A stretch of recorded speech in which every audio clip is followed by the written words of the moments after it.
What's up, Narco Gang? We back with another banging video. If y'all not subscribed to the channel, y'all already know what to do. Run them subscribers up and go ahead and hit that bell to be notified. And go ahead and hit the all button to be notified for everything that we drop.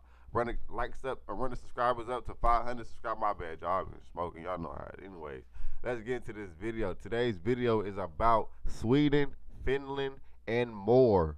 It's pretty much siding with NATO. They is having talks, and it's been like, you know, secret meetings about them joining NATO. I've been telling y'all can go back to my previous videos, and I've been saying Ukraine, Sweden, Finland, all them places is technically NATO. They're not necessarily NATO, but they are being protected by NATO. So if y'all don't understand what that means, look, y'all don't understand. Everything does not have to be black and white. It doesn't have to be on paper, right? They can have rules, underlining rules. Just by having one rule in place, they can have underlining rules that's not necessarily brought to the public eye. So that's why I'm trying to tell y'all, Ukraine is not necessarily, you know, a NATO member, but it's protected by NATO, which is technically being a NATO member. Because what is NATO member? What is the point of being a NATO member, right? So you can be protected. That's how the government and, you know, the laws and stuff work. Y'all gotta just know how to get past the laws and everything. So with that being said, Finland and Sweden and other countries are using that same tactic that Ukraine used, not necessarily NATO, but they're being protected by NATO. But now, as of today, they are actually moving forward with actually signing with NATO due to all of this war stuff that's happened with Ukraine. I mean, with Russia. So y'all better pay attention, because y'all be waiting for the news to tell y'all stuff. Y'all be waiting for everything to be come out like y'all be go, I need sources. Y'all need to be able to think for yourselves, because nobody gonna have sources for y'all demise. Like, y'all just need to pay attention. Like, y'all need too much sources for shit. Well, y'all need to have your own brain as a source to be able to use context clues. Be able to read the law book, know the law, so whenever you see a move being made, then you can understand exactly what's happening. So I'm going to show y'all two videos, right, that's going to pretty much explain to y'all what's going to happen in the future. And then y'all drop in the comments what y'all think. I want to know if y'all brains is working as well as mine, because I see some stuff, but I don't want to just put it out there like that. I want to see what y'all see. So I'm going to play these two videos. This one first. Sweden's parliament is debating a potential bid to join NATO after the country's ruling Social Democratic Party signaled on Sunday its willingness to join the alliance. Earlier Sunday, neighboring Finland formally announced it would apply to join the group. The decision by two historically neutral countries marks a huge shift in defense policy, could have an impact. Did y'all hear that? Did y'all hear that? We is moving into a World War III. I am telling y'all that, bro. Y'all need to pay attention, bro. Listen to this. Impact on Russia's war with Ukraine. NATO members welcomed the potential move by Finland and Sweden at a foreign ministers meeting yesterday, except for Turkey, which expressed some reservations. NATO Secretary General called it a historic moment for making a damning assessment of what's happening in Ukraine. Russia's war in Ukraine is not going as Moscow had planned. They failed to take Kyiv. What y'all not understanding is, look, y'all gotta look. Listen to this, bro. Putin was planning to fail. I don't know what y'all talking about. This is why I say y'all gotta read between the lines. The only defense mechanism Putin has is atomic bombs. He wants to use those atomic bombs. He can't just come out and just use them, right? Look, I'm risking everything for this, right? I'm trying to really get y'all to understand, like, really get y'all to understand that he wants it to go the way it's going. That way he can have an excuse. Point blank, period. They're pulling back from around Kharkiv. Yeah, why would they be in Kharkiv when he finna drop it from? Exactly. The major offensive in Donbass has stalled. Russia is not achieving its strategic objectives. NBC News correspondent. We gotta remember his objective. Listen, his objective was to demilitarize Ukraine, right? He just said that he's not achieving that, which means that they keep on giving them weapons. Why? If Ukraine is supposed to be a neutral country for both sides, the East and the West, why are there military? Why are we wasting taxpayer money on giving them arms and having them armed and paying people to patrol around? Why are we doing all of that if it's a neutral country? There's not supposed to be any war there anyway. So what's really going on? This is why I want y'all to really understand what's going on. Think about this shit. Like, don't just listen to this shit from the news. Pay attention to what they saying. He's saying that he's not accomplishing his goal, which means they're not gonna let him accomplish his goal, which means all of NATO is gonna keep giving Ukraine weapons until Putin is fed up. And what does that mean when he's fed up? Y'all drop it down in the comments. Correspondent Aaron McLaughlin joins us now from Kyiv. So, Aaron, before we get to the latest on the ground there, I do have to ask you about Finland and Sweden, their bids to join NATO. What's the reaction been like to these potential applications, and why is Turkey potentially opposed to it? Yeah, well, the overall majority of NATO member states, Joe, see this as a welcome development. Keep in mind, if Finland alone joins the alliance, it'll effectively double the alliance's border with Russia. They both have large militaries. It's seen as potentially hugely strengthening to the alliance, and that's perhaps why the NATO Secretary General at the weekend announced that he would like to see their applications fast-tracked. Take a listen to what he had to say. So my intention is still to have a quick and swift process where we will then sit down with Finland and Sweden if they apply, agree the accession protocol, and then hope and work for a very speedy ratification process in the 30 parliaments. That will take some time. There's no way to prevent that.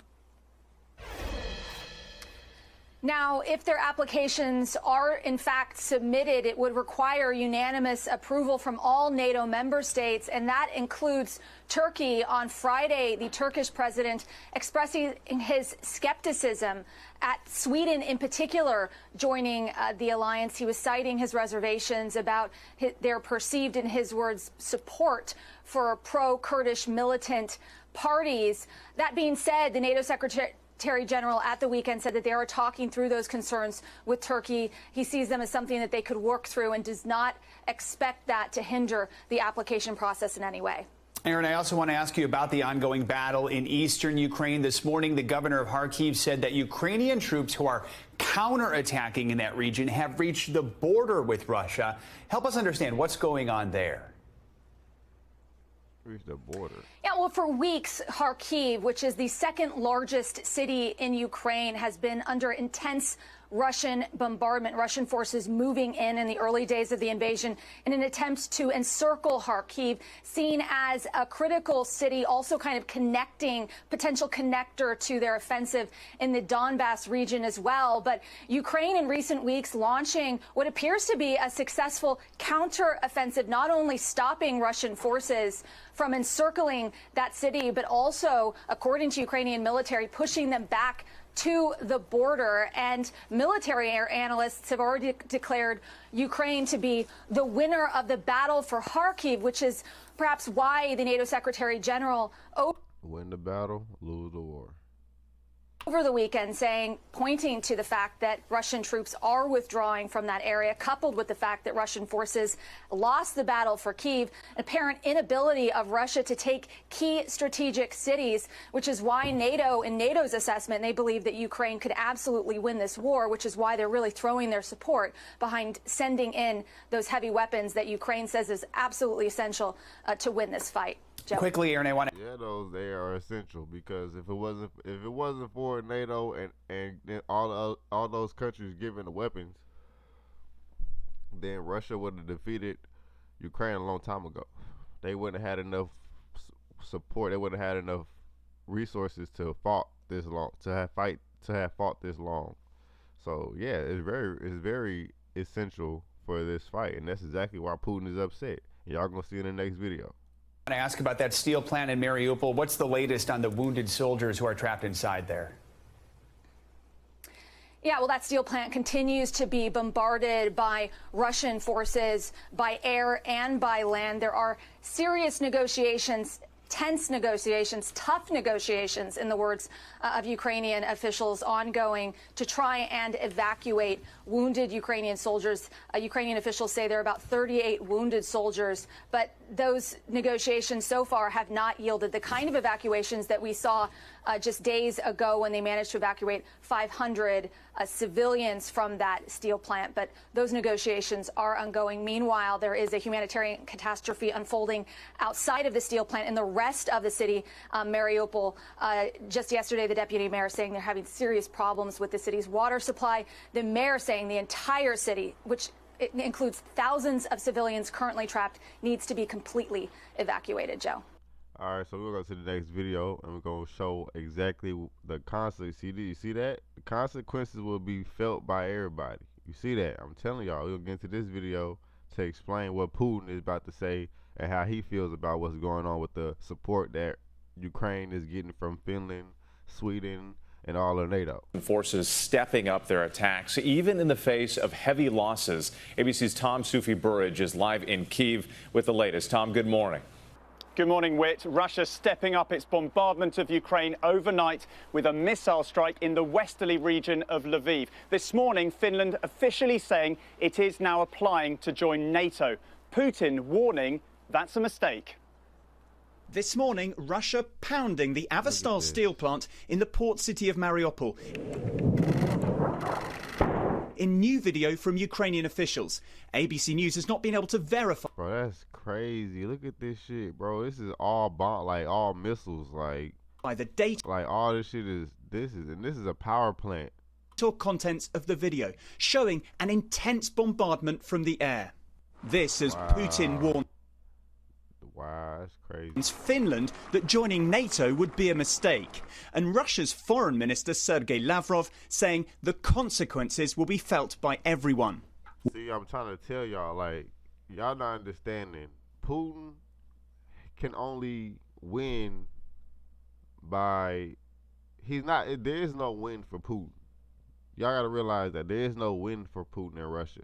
This is more like a I will not be bullied situation. This is more like somebody trying to bully you and you like, I'm not gonna be bullied. I'd rather die than be bullied. I'd rather die fighting than be bullied. This is exactly what this is. So y'all need to pay attention for real.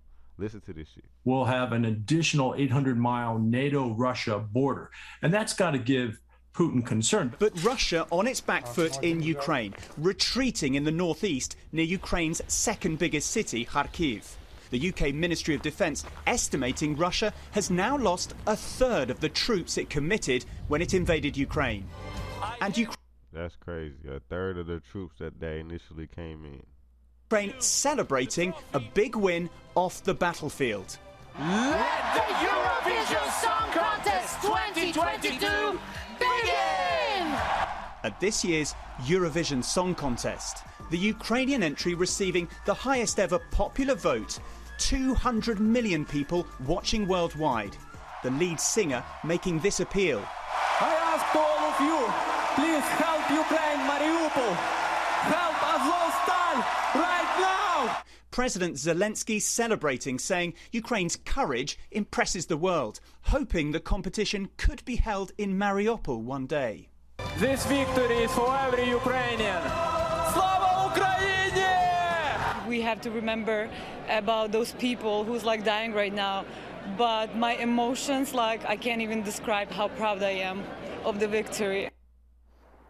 Yeah, Russia banned from this year's competition. But let me tell you guys, our Ukrainian colleagues were jumping for joy in the office late last night. This victory at the Eurovision Song Contest means so much for a nation which is suffering because of Putin's war. Eva? And all those people.